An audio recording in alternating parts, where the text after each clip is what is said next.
오늘 함께 보실 하나님의 말씀은 사사기 21장 1절에서 7절 말씀입니다.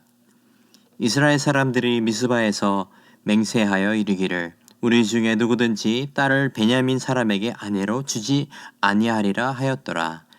백성이 베델에 이르러 거기서 저녁까지 하나님 앞에 앉아서 큰 소리로 울며 이르되 이스라엘의 하나님 여호와여 어찌하여 이스라엘에 이러한 일이 생겨서 오늘 이스라엘 중에 한 지파가 없어지게 하시나이까 하더니 이튿날에 백성이 일찍이 일어나 거기에 한 제단을 쌓고 번제와 화목제를 드렸더라. 이스라엘 자손이 이르되 이스라엘 온 지파 중에 총회와 함께 하여 여호와 앞에 올라오지 아니한 자가 누구냐 하니 이는 그들이 크게 맹세하기를 미스바에 와서 여호와 앞에 이르지 아니하는 자는 반드시 죽일 것이라 하였음이라. 이스라엘 자손이 그들의 형제 베냐민을 위하여 뉘우쳐 이르되 오늘 이스라엘 중에 한 지파가 끊어졌도다.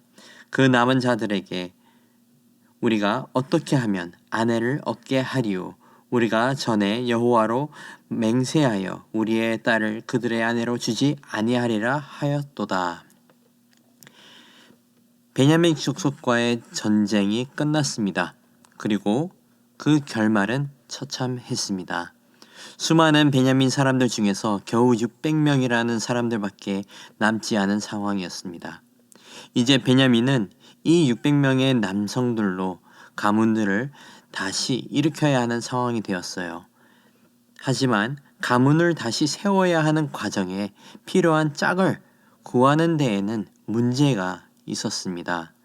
나머지 이스라엘 사람들이 하나님 앞에서 맹세하면서 딸을 베냐민 사람들에게 주지 않겠다고 했던 것입니다. 1절입니다. 이스라엘 사람들이 미스바에서 맹세하여 이르기를 우리 중에 누구든지 딸을 베냐민 사람에게 아내로 주지 아니하리라. 결국 그들이 한 맹세 때문에 정말로 베냐민 족속은 멸문될 위기에 세워졌던 것입니다. 하나님 앞에서 맹세에는 어길 수 없기에 그들이 베냐민을 도울 수 있는 방법은 없었습니다.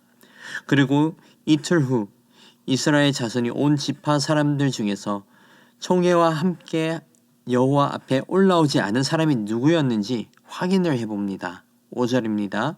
이스라엘 자손이 이르되 이스라엘 온 지파 중에 총회와 함께하여 여호와 앞에 올라오지 아니한 자가 누구냐?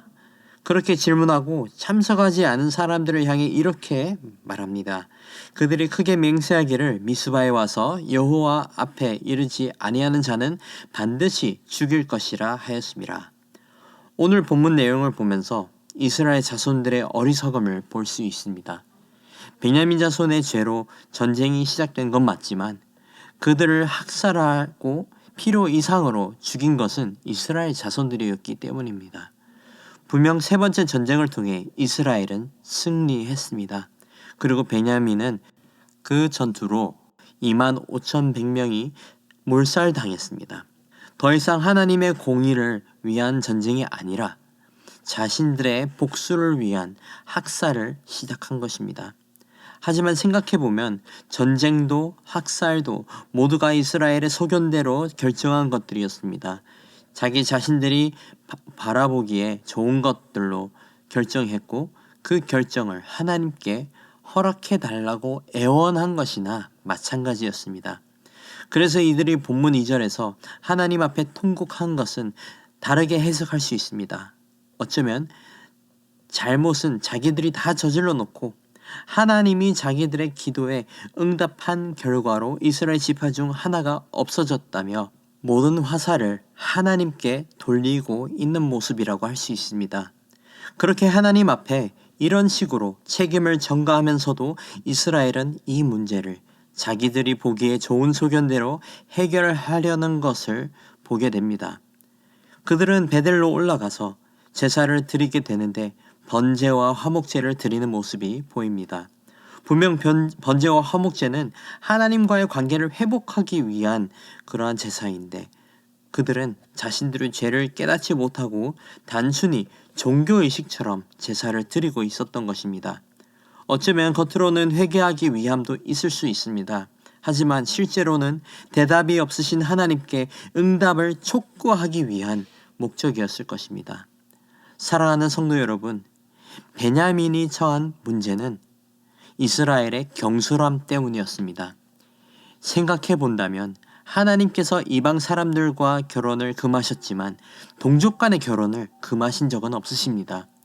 하지만 이스라엘은 자기 자신들이 동족 간의 결혼을 스스로 금하면서 이제는 이도 저도 할 수 없는 상황이 된 것입니다. 이스라엘은 결국 사고는 다 쳐놓고 모든 책임은 하나님께 전가했던 것입니다. 오늘 본문에서 나타나는 이스라엘의 이러한 경솔한 모습을 보면서 우리가 깨닫게 되고 적용할 부분들이 있습니다. 그것은 바로 옳은 결정을 내려야 한다는 것입니다. 그리고 이 옳은 결정은 오직 하나님의 뜻을 먼저 구했을 때에 알 수 있는 것들입니다. 사사기를 보면서 사사가 필요한 이유, 심판이 있었던 이유, 죄에 끌려 다녔던 이유, 베냐민이 멸족되어 갔던 이유, 그 모든 이유는 하나님의 뜻을 구하지 않았기 때문입니다. 사랑하는 성도 여러분, 하나님의 뜻을 가장 먼저 구하는 저와 여러분이 되기를 간절히 소망합니다. 하나님의 뜻이 우선입니다. 하나님의 뜻이 가장 중요한 선택 요소이고 가장 좋은 결정이 될 것입니다. 하나님의 의중을 알고 하나님의 뜻을 깨닫게 될 때에 우리는 어리석고 경솔한 우리 자신의 소견이 아니라 완전하시고 가장 좋은 삶의 선택들을 내릴 수 있음을 믿습니다. 하나님의 뜻에는 생명이 있고요. 기쁨이 있고 더 큰 은혜를 허락해 주십니다. 하나님의 뜻을 가장 먼저 구하는 저와 여러분 되기를 간절히 소망합니다. 기도하겠습니다. 긍휼하시고 공의로우신 하나님 아버지 감사합니다. 주님의 뜻 가운데는 항상 생명이 있음을 믿습니다. 아버지의 뜻을 헤아릴 수 있는 지혜를 허락해 주시옵소서. 우리의 부족한 생각을 붙들어 주시고 오직 주님께서 기뻐하시는 뜻 가운데 머물 수 있도록 인도하여 주시옵소서. 주님의 기쁨이 되는 자녀들이 되어서 오직 주의 나라와 주의 의를 위해 살아가기를 소망합니다. 은혜 내려 주시옵소서. 감사합니다. 사랑합니다. 이 모든 말씀 살아계신 예수님의 이름으로 기도드리옵나이다. 아멘. 이 시간 말씀을 붙들고 기도하시면서 주간 기도 제목으로 부산과 민족과 한 주간의 승리를 위해 기도하시겠습니다.